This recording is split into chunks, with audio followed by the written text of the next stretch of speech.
This is a tutorial for microbiology for Chapter 1. This is for sections 1.1 and 1.2, addressing the question, what are microorganisms? And so when we're talking about microorganisms, we're talking about organisms that cannot be seen with the naked eye very well, that we have to use the microscope. So we can classify these into a few different categories. There's a lot of diversity in microbes, and this is just an indication of 6 types of microbes. But if we can take these 6 types, we can group them, divide them into 2 different groups, cellular and acellular. Acellular means without cells, and so the type of microorganisms that do not have cells would be here, the viruses. Also included in the acellular group would be prions, which are infectious proteins, but we're not going to spend much time talking about them. We will address viruses, and viruses are not made of cells. They actually depend on the host cells that they infect for their multiplication. So they're in a different category altogether. But the other microorganisms all have cells. Now we can take all of those cellular microorganisms and divide them into 2 different groups. We can divide them into prokaryotic cells, which would be the group here with the bacteria, and also archaea, which are very much like bacteria. Those are 2 different domains. And then all of the other ones in the domain eukarya, these are eukaryotic cells. And there's quite a bit of diversity in this group.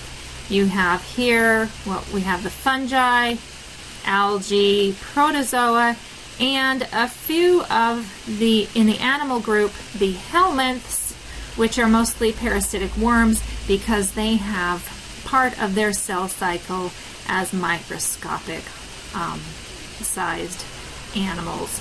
And so they are also studied in microbiology. Now, if we look at the 2 types of cells, prokaryotic and eukaryotic cells, we have examples here, not specific cells, but just demonstrations of the parts of the cells that help us differentiate between these 2 cell types. So prokaryotic cells are smaller, more simple cells. They tend to be unicellular, one cell. And here are the important aspects of these cells. All cells are going to have a cell membrane. This is the phospholipid bilayer that encompasses the cell and helps control what goes in and out. So that's a very important aspect of the boundary of the cell. And if we look outside of that boundary, most prokaryotes are going to have a cell wall. There are a few exceptions, but most of them are going to have a rigid cell wall that gives them shape, it gives them structure and protection. Some of them are going to have extracellular structures like flagellum and others, and when we get to talk about bacteria, we'll talk about more of these. But then internally, they are really quite simple.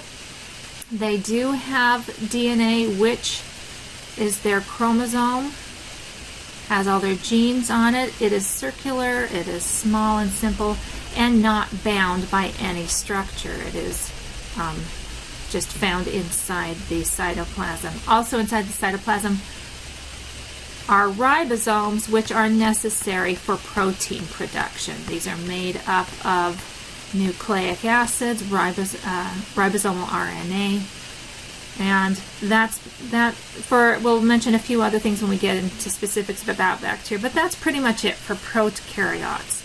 Now, eukaryotes generally are larger, and they can be unicellular, single cell, or multicellular, whereas prokaryotes are going to be only single cellular, unicellular.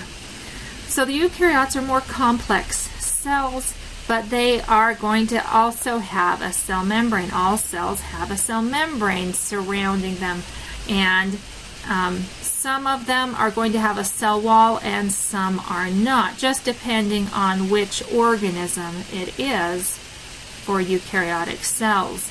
But they may have external structures like a flagellum, And inside, they're also going to have their chromosome. They have their DNA with the genes on it.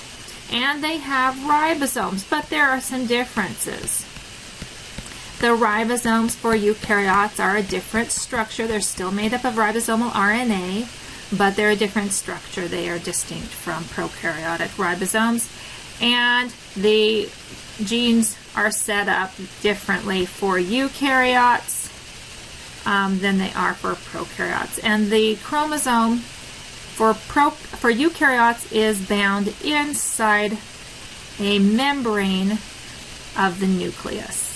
So eukaryotes have nuclear membranes. They have other membranes that are going to form boundaries for the organelles. Examples are mitochondria, where the ATP is going to be produced. They have the endoplasmic reticulum and Golgi, and so they have specific functions in these membrane-bound organelles. These membrane-bound organelles are not found in prokaryotes, so that's something that is distinct for eukaryotes. Now, acellular means not a cell. It's not a living organism, even though you're going to hear viruses spoken of as live virus or a killed virus.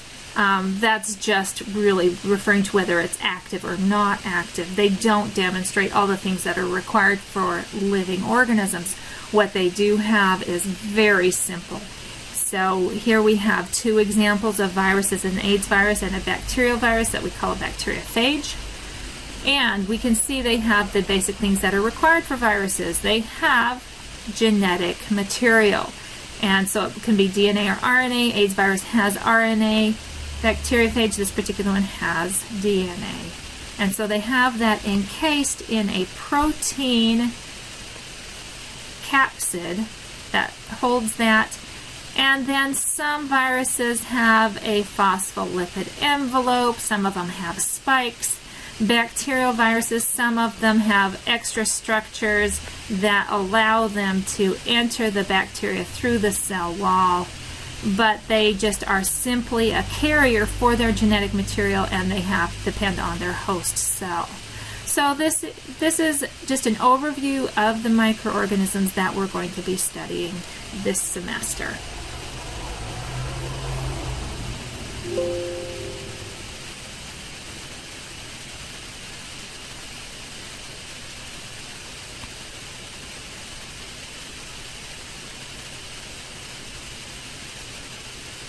Now, as far as microorganism sizes,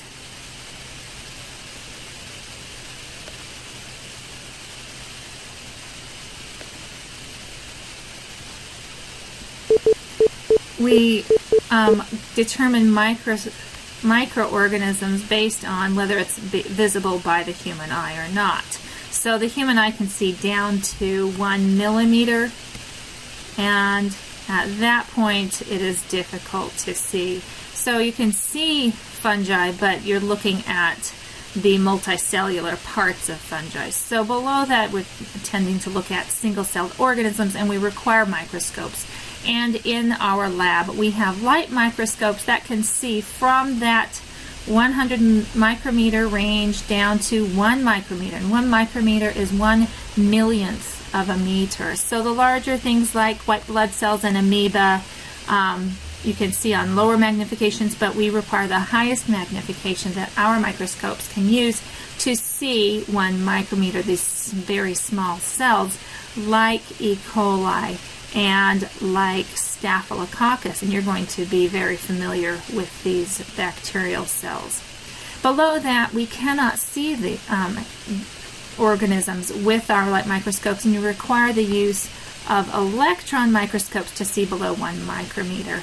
And very few bacteria are smaller than 1 micrometer, but viruses all tend to be below this range, and even getting down small down to molecules that you can see with electron microscopes. Anything below these large molecules below 1 nanometer is going to require special microscopic techniques, and then you can see very small molecules or even individual atoms with some of these techniques.